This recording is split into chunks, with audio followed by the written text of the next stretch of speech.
Well, it's very much Ladies' Day on the first day of the St Leger Festival at Doncaster on the Town Moor there, the historic Town Moor. Two Group 1s, lovely races these, the Park Hill Stakes and the Mayhill Stakes. One of them for 2-year-olds, the other one for older distaffers. More about them in just a second. Race 2 on the card is a sales race in which Song of the Clyde for Clive Cox attempts to follow up a very good win at York in what I consider the equivalent contest to this, giving Clive on that occasion his third success in the race in a row in a tremendous performance. But he's up against one here from Ireland that I think will give him problems, and this colt is called Brussels. He has good form for Aidan O'Brien. He's been placed in a group race, he's been placed in a listed race, and this has to be looked upon as a drop down in grade.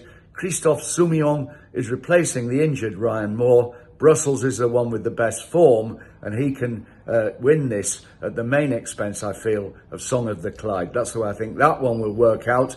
And now we move on to the group races and the Mayhill Stakes. Race 3, Group 2 race for the juveniles. Rose Gaillath is one that really appeals to me in a big way because she, on her debut, went to France and overcame all sorts of problems to win there. I'm not sure it wasn't unexpected, but for the owner here, she does look, that's Jabbar Abdullah, she does look to be a filly with a big future. To do that first time took a bit of doing. Of course, she is a filly that will go with some cut in the ground, and I think she could be the big threat to Moon Target, for whom this has been the target since she was beaten in the Prestige Stakes at Goodwood. Interestingly, the horse that beat her on that occasion, Precise, defects from this race. It does give Moon Target a much more straightforward task. But I think that at the respective prices, Rose Gaillath is definitely an each-way bet here, preferred to Moon Target, who is going to be short.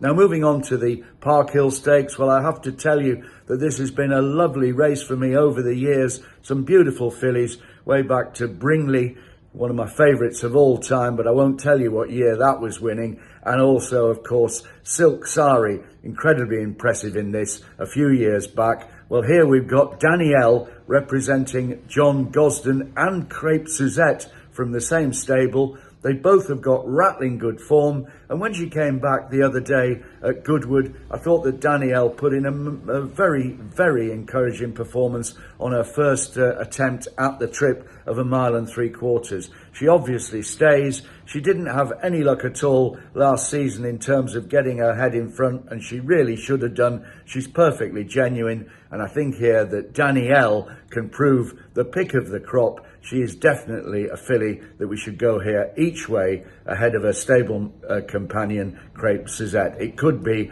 a Gosden 1-2 in the Park Hill.